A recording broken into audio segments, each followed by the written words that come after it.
अस्सलाम वालेकुम बच्चों। क्या हाल चाल है बेटा? सब खैरियत से हैं? बेटा आज हमने टॉपिक स्टार्ट करना है diffraction due to narrow slit. कल हमने इंट्रोडक्शन पढ़ा था डाइफ्रैक्शन का। तो डाइफ्रैक्शन के इंट्रोडक्शन में क्या पढ़ा था कि डाइफ्रैक्शन वेव्स की प्रॉपर्टी है कि वेव्स डिफरेंट हर्डल से, डिफरेंट रुकावटों के किनारों से बेंड हो जाती हैं। साउंड वेव्स भी बेंड होती हैं। तमाम तरह की जो वेव्स हैं वो सारी की सारी डाइफ्रैक्शन शो करती हैं। अब बेटा हमने कहा था जो लाइट की वेव्स हैं वो भी बेंड होती हैं किसी भी हर्डल के किनारे से।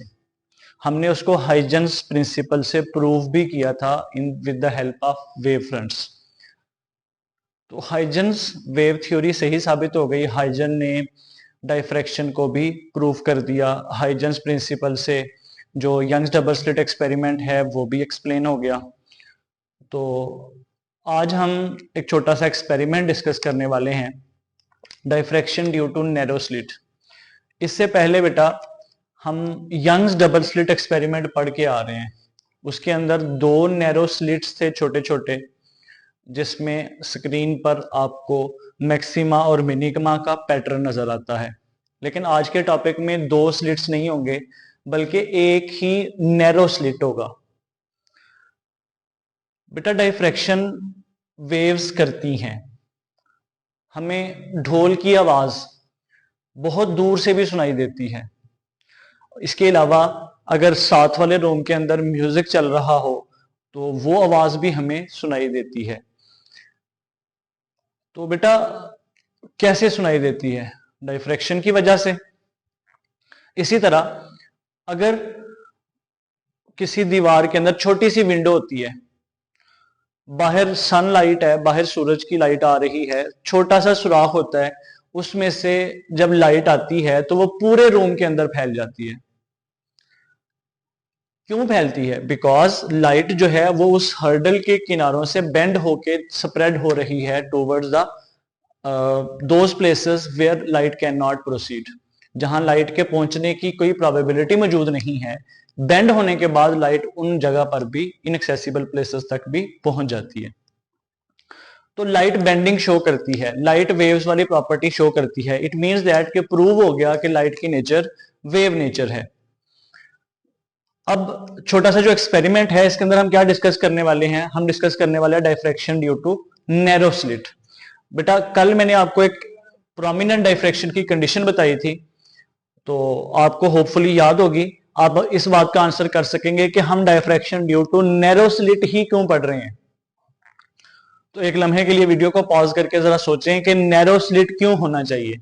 बेटा नैरो स्लिट इसलिए होना चाहिए कि अगर आप प्रोमिनेंट डाइफ्रैक्शन देखना चाह रहे हैं, अगर आप डाइफ्रैक्शन को प्रोमिनेंट करना चाह रहे हैं, तो जो उसके सामने स्लिट रखा जाएगा वो बहुत छोटा होना चाहिए। उस स्लिट का साइज कंपेरेबल होना चाहिए वेवलेंथ ऑफ लाइट के साथ। और आपको पता है विजिबल लाइट की जो वेवलेंथ है वो नैनोमीटर्स के अंदर होती है।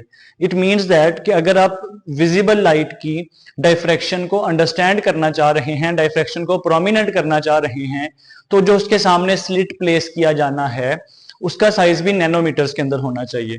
तो ये जो स्लिट है ये नैनोमीटर साइज के अंदर होगा, बहुत छोटा होगा, ताकि डाइफ्रैक्शन हमें क्लियरली नजर आए। अब बेटा यहां पर जो आपको स्लिट नजर आ रहा है ये आप यूं ही सपोज करेंगे कि ये नैनोमीटर्स के अंदर है। यहां मैं आपको मैग्नीफाई करके दिखा रहा हूं।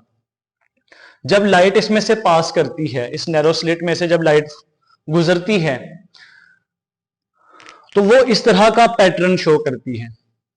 ये मोनोक्रोमेटिक सोर्स ऑफ लाइट है, सामने लेंस रखा हुआ है। होपफुली आपको अंडरस्टैंड हो चुका होगा कि सामने सर ने लेंस क्यों रखा हुआ है। लेंस इसलिए रखा हुआ है ताकि रेज ऑफ लाइट पैरेलल हो जाएं। तो ये रेज ऑफ लाइट पैरेलल हो गई, ये प्लेन वेव फ्रंट्स इस तरफ प्रोसीड कर रहे हैं। अब बेटा प्लेन वेव फ्रंट का इतना इतना हिस्सा तो आगे पास नहीं कर सकता। इसके सामने तो ये देखें आपको रुकावट नजर आ रही है। वेव फ्रंट का सिर्फ इतना इतना हिस्सा आगे पास कर सकता है।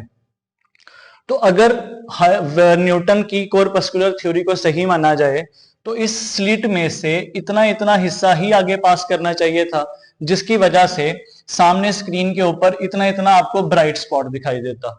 बाकी इस वाले पोर्शन का सामने ब्लैक डार्क शेडो नजर आता। लेकिन ऐसा नहीं हुआ।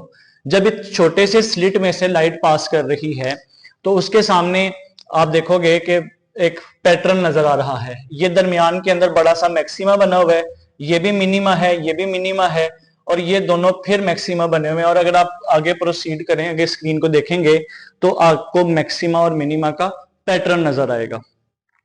अब क्लियरली बेटा ये क्या हो रही है, यहां लाइट इस जगह पर या लाइट इस जगह पर कैसे पहुंच रही है? यहां तो सामने शेडो होना चाहिए था बेटा, लाइट यहां पहुंच रही है बेंड होने के बाद।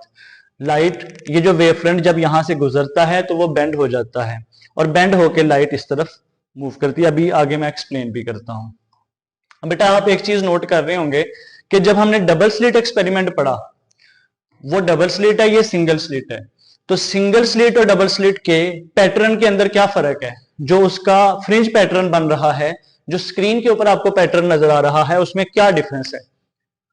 तो सोच के जरा बताएं क्या डिफरेंस है। जी बेटा, तो क्लियर सी एक डिफरेंस है कि उसके अंदर जो मैक्सिमा और मिनिमा बन रहे थे उनका साइज एक जैसा था, उनकी विड्थ, फ्रिंज विड्थ जिसको हम कह रहे थे, वो एक जैसी थी। जितनी विड्थ मैक्सिमा की होती है उतनी ही विड्थ मिनिमा की भी होती है।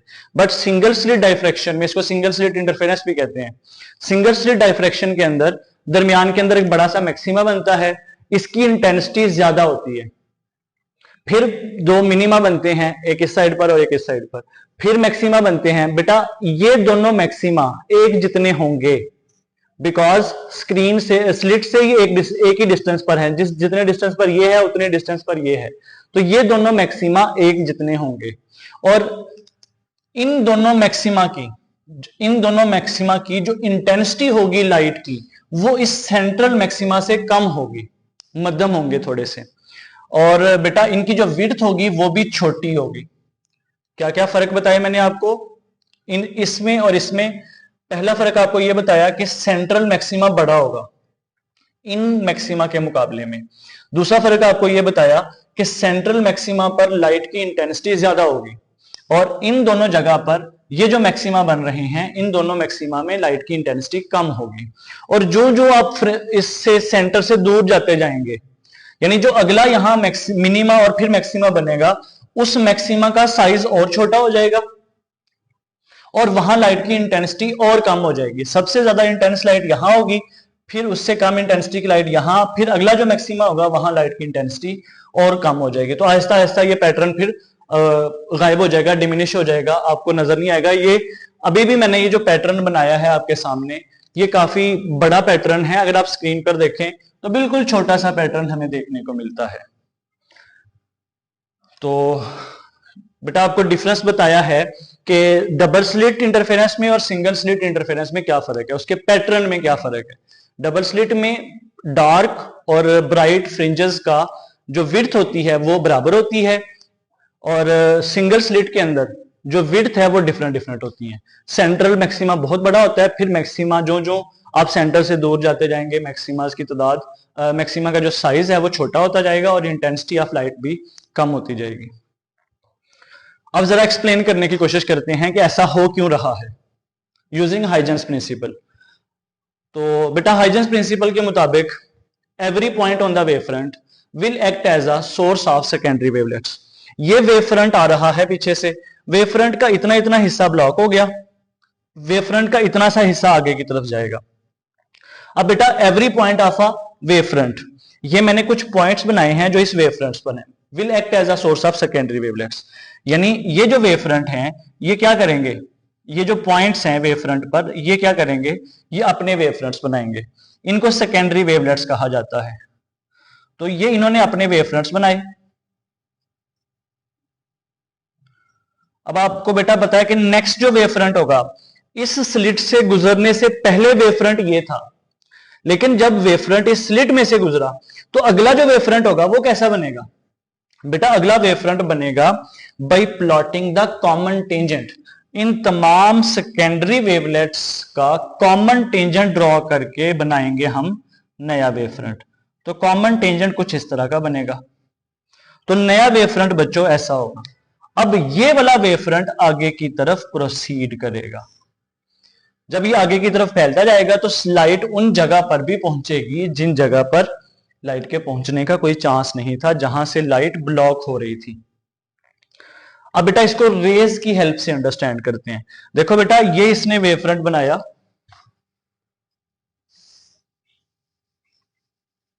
दो तीन पॉइंट्स को लेकर अंडरस्टैंड करते हैं, इजी होगा। ये पॉइंट्स हैं ऑफ अ वेव फ्रंट। अब बेटा ये इसका सेकेंडरी वेवलेट है, तो यहां से रेज ऑफ लाइट देखें, अगर वेव फ्रंट है तो यहां से रे ऑफ लाइट इधर भी जा रही है, इस पॉइंट से रे ऑफ लाइट इधर भी जाएगी, इस पॉइंट से रे ऑफ लाइट इधर भी जाएगी। सिमिलरली ये वाला जो पॉइंट है वेव फ्रंट का, ये अपने वेव फ्रंट्स बनाएगा, तो इधर से रे ऑफ लाइट इधर भी जाएगी, इधर से रे ऑफ लाइट इधर भी जाएगी, और इधर से रे ऑफ लाइट इस डायरेक्शन में भी जाएगी। सिमिलरली ये वाला जो पॉइंट है ये भी तो अपने वेव फ्रंट्स बनाएगा। अब ये वाला जो वेव फ्रंट है, अब इस पर रेज ऑफ लाइट ड्रॉ करें तो रेज ऑफ लाइट इस डायरेक्शन में भी होंगी, रेज ऑफ लाइट इधर भी होंगी, और रेज ऑफ लाइट इधर भी होंगी। तो अब ये डिफरेंट देखें कितनी ज्यादा, अब आप इमेजिन करें कि एक वेव फ्रंट पर कितने ज्यादा पॉइंट्स होंगे, बेशुमार बेटा लाखों पॉइंट्स होंगे, हजारों पॉइंट्स होंगे। Every point of the wave front will act as a source of secondary wavelets, यानी ये जो वेव फ्रंट जितना जितना हिस्सा इसका आगे गुजर रहा है उसका हर पॉइंट अपने अपने वेव फ्रंट्स बनाने वाला है। तो बेशुमार रेज ऑफ लाइट, लाखों मिलियंस में रेज ऑफ लाइट यहां से इस जगह से इस तरफ जा रही हैं, कुछ इधर जा रही हैं, कुछ इधर जा रही हैं, कुछ इधर जा रही हैं। अब जो रेज ऑफ लाइट बेटा अपवर्ड जा रही हैं वो भी सेम डायरेक्शन में होने की वजह से, कोहेरेंट होने की वजह से जब ओवरलैप करेंगी, सुपरपोज करेंगी तो वो इंटरफेरेंस करने वाली हैं। अब वो इंटरफेरेंस जो है वो कंस्ट्रक्टिवली भी कर सकती हैं, वो डिस्ट्रक्टिवली भी कर सकती हैं। तो इस वजह से चूंकि डिफरेंट डायरेक्शंस के अंदर रेज ऑफ लाइट जा रही हैं, वो सुपरपोज करेंगी। जिन जिन जगह पर वो कंस्ट्रक्टिवली मीट करती हैं उन जगह पर वो मैक्सिमा फॉर्म करती हैं, और जिन जिन जगह पर वो डिस्ट्रक्टिवली मीट करती हैं वहां पर मिनिमा फॉर्म करती है, जिसकी वजह से सामने ये जो स्क्रीन रखी हुई है इस स्क्रीन पर हमें इस तरह का फ्रिंज पैटर्न नजर आता है। तो यहां बेटा ये जो रेज ऑफ लाइट जो यहां से इधर आ रही हैं वो यहां मीट करके डिस्ट्रक्टिव इंटरफेरेंस कर रही हैं, यहां भी डिस्ट्रक्टिव कर रही हैं, इन दोनों जगह पर कंस्ट्रक्टिव कर रही हैं। इंटेंसिटी क्यों कम होती है? बिकॉज जब आप सेंटर से आपका डिस्टेंस ज्यादा हो जाएगा इस साइड पर, इस साइड से, तो इधर थोड़ी रेज ऑफ लाइट आएंगी। कर वो कंस्ट्रक्टिव रही हैं लेकिन थोड़ी रेज ऑफ लाइट हैं एज कंपेयर टू दिस, जिसकी वजह से लाइट की इंटेंसिटी यहां कम हो जाती है। सिमिलरली इस जगह पर भी देखिए, स्क्रीन से थोड़ा सा आप दूर चले गए हैं, जो रेज ऑफ लाइट इधर जाएंगी, इधर रेज ऑफ लाइट ज्यादा जा रही होंगी, इधर रेज ऑफ लाइट थोड़ी कम जा रही होंगी, जिसकी वजह से वैसे भी डिस्टेंस चूंकि ज्यादा हो गया तो इंटेंसिटी ऑफ लाइट का डिस्टेंस इनवर्स रिलेशन होता है। तो जो रेज ऑफ लाइट इधर जाएंगी वो अगर कंस्ट्रक्टिवली भी मिल रही हैं तो डिस्टेंस ज्यादा होने की वजह से उनकी इंटेंसिटी कम हो जाएगी। ठीक है बच्चों, होपफुली डायफ्रैक्शन का, सिंगल स्लिट डायफ्रैक्शन का पैटर्न समझ में आ गया होगा कि इस तरह का क्यों बन रहा है। अब एक्सप्लेन करते हैं बेटा कि सेंट्रल स्पॉट ब्राइट क्यों है। तो मेरा ख्याल है ये बात मैं 2-3 दफा पिछले टॉपिक्स के अंदर एक्सप्लेन कर चुका हूं। आपको समझ आ गई होगी कि सिंगल जो दरमियान के अंदर सेंट्रल स्पॉट बन रहा है वो ब्राइट क्यों बन रहा है। बेटा देखें, यहां से बेशुमार रेज ऑफ लाइट जा रही हैं। हमने या हमारी बुक ने उन तमाम रेज ऑफ लाइट को कंसिडर नहीं किया, हमारी बुक ने ली है 9 रेज ऑफ लाइट। तो ये 9 रेज ऑफ लाइट है, ये सारी देखें पैरेलल इस डायरेक्शन के अंदर जा रही हैं। अब जो रेज ऑफ लाइट पैरेलल होती हैं वो तो इन्फिनिटी पर जाकर, बहुत दूर जाकर मीट करेंगी ना, लेकिन हम इन्फिनिटी तक, हम अपनी स्क्रीन को इन्फिनिटी तक तो नहीं ना लेके जा सकते पैटर्न देखने के लिए। इसलिए हमने उनको उन रेज ऑफ लाइट के सामने प्लेस कर दिया कन्वेक्स लेंस। कन्वेक्स लेंस होता है converging lens. Convex lens rays of light को एक पॉइंट पर कन्वर्ज कर देता है। अब कुछ बच्चे ये सोचेंगे कि सर यहां पर कन्वेक्स लेंस जो है वो रेज ऑफ लाइट को पैरेलल कर रहा है और यहां आप कह रहे हैं कि रेज ऑफ लाइट को कन्वर्ज कर रहा है। तो बेटा कन्वेक्स लेंस दोनों काम करता है। अगर rays of light focus point से आ रही हो तो उनको पैरेलल बीम में कन्वर्ट कर देता है, और अगर रेज ऑफ लाइट पैरेलल आ रही हो तो उनको फोकस पॉइंट पर कन्वर्ज कर देता है। तो ये तमाम रेज ऑफ लाइट जो पैरेलल हैं, अगर ये लेंस क्या करेगा, उनको अपने फोकस पॉइंट पर कन्वर्ज कर देगा। तो हम अपनी स्क्रीन को प्लेस करवाएंगे इस लेंस के फोकस पॉइंट पर। तो ये लेंस का फोकस पॉइंट, ये तमाम जो रेज ऑफ लाइट जो इधर सेंटर की तरफ जा रही हैं उनको इस लेंस ने यहां कन्वर्ज करवाया और यहां चूंकि सारी रेज कंस्ट्रक्टिवली मीट करेंगी, इस वजह से ब्राइट स्पॉट बनेगा। अब सवाल जहन में आता है कि सर क्यों कंस्ट्रक्टिव करेंगी? बेटा इसलिए कंस्ट्रक्टिव करेंगी कि अगर आप ये वाली रे देखें और ये वाली रे देखें, ये दोनों एक जितना डिस्टेंस ट्रेवल करके सेंटर पॉइंट पर पहुंचेंगी, तो जब दोनों एक जितना डिस्टेंस ट्रेवल करेंगी तो दोनों के बीच पाथ डिफरेंस जीरो होगा। जब दोनों के बीच पाथ डिफरेंस जीरो होगा तो मेरा बेटा कौन सी इंटरफेरेंस होती है? कंस्ट्रक्टिव इंटरफेरेंस होती है। अब यानी कि ये दोनों रेज जो हैं वो कंस्ट्रक्टिवली मीट करेंगी। इसी तरह अगर आप ये वाली रे देखें और ये वाली रे देखें, तो ये दोनों भी सेम डिस्टेंस ट्रेवल करके इस पॉइंट पर पहुंचेंगी। तो जब दोनों सेम डिस्टेंस ट्रेवल कर रही हैं, path difference between these two rays are zero, so these two rays will be constructively interfere at this point, so ये मैक्सिमा बनाएंगी। इसी तरह तमाम रेज को अगर आप देखोगे तो उन रेज के बीच जो पाथ डिफरेंस है, जो पाथ वो ट्रेवल करके आ रही हैं, वो सेम है। तो दो रेज जिनका पाथ डिफरेंस जीरो होता है वो हमेशा कंस्ट्रक्टिवली मीट करती हैं। इसलिए सेंटर पर क्या बनेगा? ब्राइट बनेगा। ये सेंटर पर ब्राइट बनेगा। बेटा ये पॉइंट हमारी बुक में एक्सप्लेन नहीं किया गया, तो समझने के लिए जरूरी है। हमारी बुक ने इस डायरेक्ट यहां से स्टार्ट किया हुआ है। अब ठीक है, सेंटर में मैक्सिमम बन गया, अगला मैक्सिमा कहां बनेगा? बेटा हमारी बुक के अंदर जो सारे का सारा खेल है वो इस मैक्सिमा को कैलकुलेट करने के लिए है कि ठीक है सेंटर में मैक्सिमा बन रहा है, ये मिनिमा किस पॉइंट पर बनेगा? बेटा लेट्स सपोज ये जो पी पॉइंट, ये फिगर आपको नजर आ रही होगी, ये जो पी पॉइंट है, ये पी पॉइंट बेसिकली ये वाला मिनिमा है। हम जो कैलकुलेशन करेंगे वो इस मिनिमा के लिए करेंगे कि सेंटर के बाद जो मिनिमा बनना है, जो डार्क स्पॉट बनना है, वो कहां पर बनना है। तो इसके लिए बेटा एक छोटा सा पॉइंट याद रख लें कि फर्स्ट डार्क स्पॉट जो होगा वो एक ऐसी जगह पर बनेगा जहां फर्स्ट वाली रे और लास्ट वाली रे, यानी बेटा ये वाली रे जो इस स्लिट के इस किनारे पर है और जो रे स्लिट के इस किनारे पर है, ये वाली रे और ये वाली रे, अगर फर्स्ट और लास्ट रे के बीच पाथ डिफरेंस लैम्डा होगा तो उस जगह पर बनेगा हमारा फर्स्ट डार्क स्पॉट। अब कुछ बच्चे सोचेंगे सर ये क्या कह दिया आपने, अगर पाथ डिफरेंस लैम्डा का मल्टीपल हो तो वो तो कंस्ट्रक्टिवली मीट करती हैं। तो यहां पर आप कह रहे हैं कि अगर पाथ डिफरेंस लैम्डा होगा तो वो डिस्ट्रक्टिव इंटरफेरेंस करेंगी, यानी वो मिनिमा बनाएंगी। तो बेटा वो जो कंडीशन थी वो थी फॉर डबल स्लिट। यहां पर हम डबल स्लिट, वहां दो सोर्सेज ऑफ लाइट थे, यहां हम दो सोर्सेज ऑफ लाइट को डील नहीं कर रहे। यहां पर इस स्लिट में से बेशुमार रेज आएंगी, हजारों लाखों रेज आएंगी, तो बहुत सारे सोर्सेज को कंसिडर कर रहे हैं। अभी मैं आपको ये पॉइंट समझाता भी हूं। तो क्या बताया बेटा मैंने आपको, दोबारा से रिपीट कर रहा हूं, ये एक रे, इस पॉइंट को हमारी बुक ने कहा हुआ है ए और इस पॉइंट को कहा हुआ है बी। तो जो रे ऑफ लाइट ए से पी पर जा रही है यानी एपी डिस्टेंस, और जो रे ऑफ लाइट बी से पी पर जा रही है वो ट्रेवल कर रही है बीपी डिस्टेंस। तो आपको नजर आ रहा है बेटा ए से पी पॉइंट करीब है और बी से पी पॉइंट दूर है, तो दोनों रेज एक जितना पाथ तो ट्रेवल नहीं कर रही होंगी। जो बी से आने वाली रे है पी पर वो ज्यादा पाथ ट्रेवल कर रही होगी, यानी बीपी रे और एपी रे के बीच पाथ डिफरेंस है।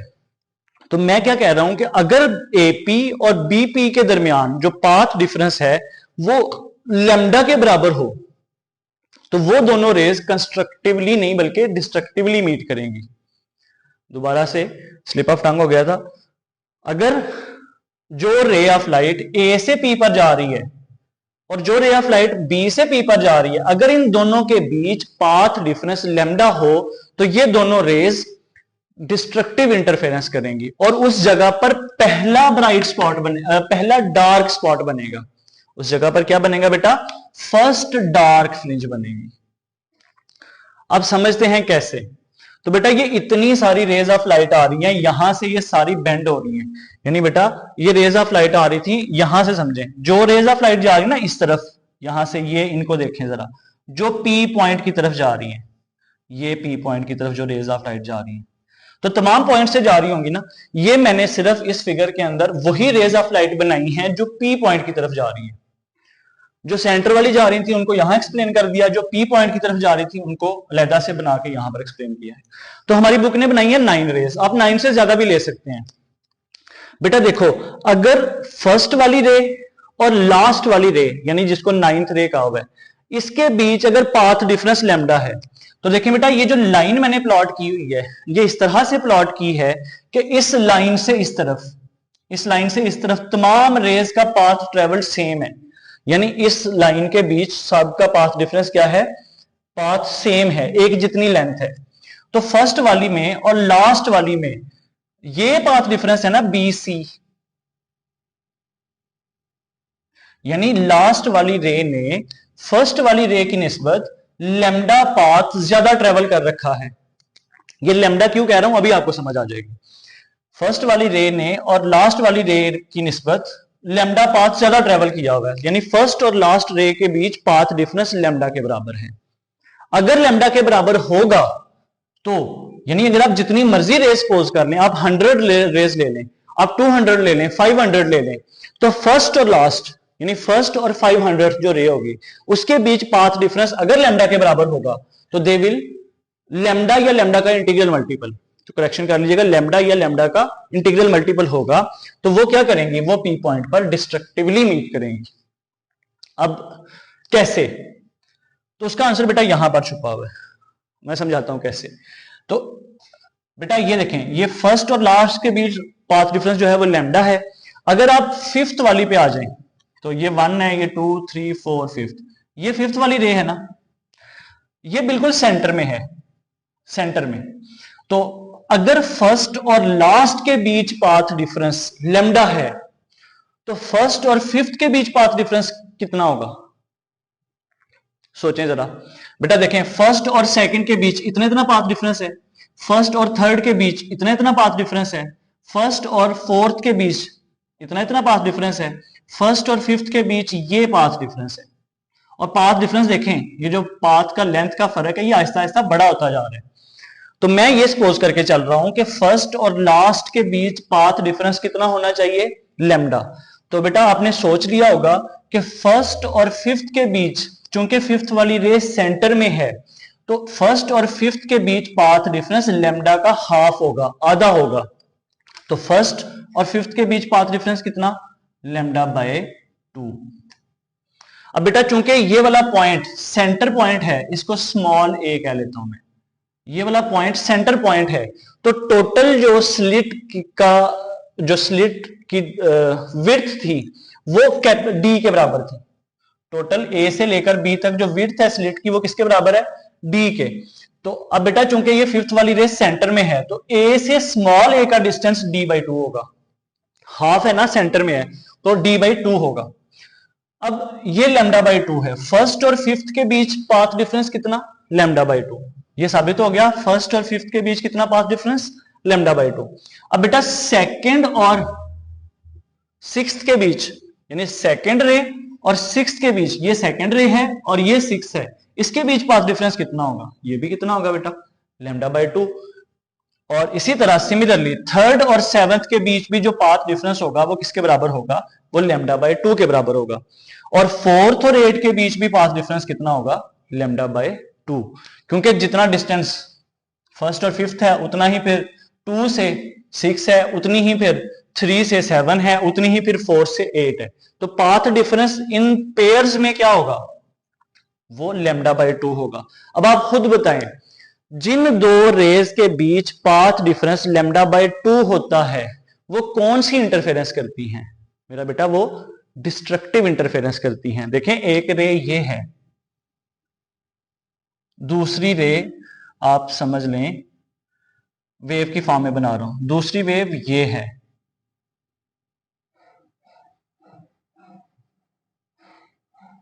दूसरी वेव ये है।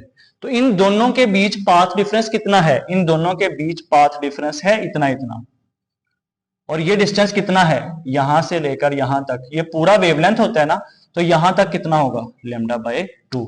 अब मुझे बताएं, इन दोनों वेव्स में पाथ डिफरेंस λ/2 है तो ये कौन सी इंटरफेरेंस करेंगी, बेटा क्लियरली नजर आ रहा है कि ये क्रस्ट है, ये ट्रफ है। जब क्रस्ट के ऊपर ट्रफ आता है तो वो डिस्ट्रक्टिव इंटरफेरेंस करती हैं। यानी फर्स्ट और फिफ्थ के बीच हमें फिगर से नजर आ रहा है कि पाथ डिफरेंस कितना है, λ/2। सो फर्स्ट और फिफ्थ क्या करेंगी, डिस्ट्रक्टिव इंटरफेरेंस। सिमिलरली 2 और 6 के बीच भी कितना होगा, λ/2। तो 2 और 6 भी क्या करेंगी, डिस्ट्रक्टिव इंटरफेरेंस करेंगी। 3 और 7 भी क्या करेंगी, 4 और 8 भी क्या करेंगी, सारी डिस्ट्रक्टिव इंटरफेरेंस करेंगी। तो बेटा 9 वाली जो रे है उसके साथ भी किसी एक रे का पाथ डिफरेंस λ/2 होगा। तो बच्चों सारी रेज 9 हमने कंसिडर की हैं, सारी की सारी तो डिस्ट्रक्टिव इंटरफेरेंस कर रही हैं। तो डिस्ट्रक्टिव इंटरफेरेंस की वजह से कौन सा स्पॉट बनना चाहिए, डार्क स्पॉट बनना चाहिए। इसलिए पी पॉइंट पर क्या बनेगा, डार्क फ्रिंज बनेगी। इसीलिए बेटा मैंने आपको कहा था कि अगर फर्स्ट और लास्ट वाली रे में पाथ डिफरेंस λ/2 हो, सॉरी लैम्डा हो, अगर फर्स्ट और लास्ट वाली रे में पाथ डिफरेंस लैम्डा हो तो वो रेज वहां पर हमारा फर्स्ट डार्क फ्रिंज बनेगी। इसके लिए छोटी सी कैलकुलेशन भी है, वो कैलकुलेशन भी करते हैं। बेटा ये आपको ट्राइंगल नजर आ रही है यहां पर, this is capital A, this is small A, और यहां पर क्या है, यहां पर मैं डी पॉइंट सपोज कर लेता हूं। तो ट्राइंगल बनी हुई है आपके सामने ए ए डी। कौन C triangle, A A D. तो इस ट्राइंगल में बेटा थीटा के सामने वाला क्या है, परपेंडिकुलर।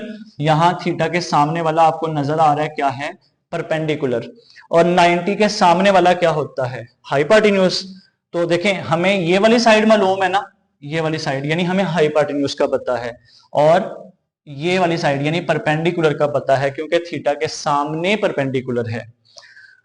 तो इन दो साइडों में यानी परपेंडिकुलर और हाइपोटेन्यूज को इन्वॉल्व करने वाली कौन सी ट्रिग्नोमेट्रिक रेशो है, वो है साइन थीटा। बच्चों साइन थीटा क्या होता है, परपेंडिकुलर ओवर हाइपोटेन्यूज। तो इस ट्राइंगल के अंदर जो हमारा परपेंडिकुलर है दैट इज λ/2, थीटा के सामने वाला। तो sine theta is equal to perpendicular क्या है बच्चों, λ/2, और हाइपोटेन्यूज क्या है बच्चों, हाइपोटेन्यूज है हमारा 90 के सामने वाला यानी d/2। तो ये आ गया आपका d/2। तो 2 से क्या हो गया, कैंसिल।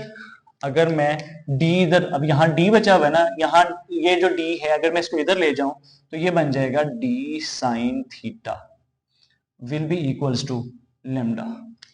तो ये बेटा हमारी कंडीशन आ गई कि पाथ डिफरेंस फर्स्ट मिनिमा के लिए जो पाथ डिफरेंस बिटवीन फर्स्ट और लास्ट वाली रे है वो कितना होना चाहिए, वो d साइन थीटा होना चाहिए।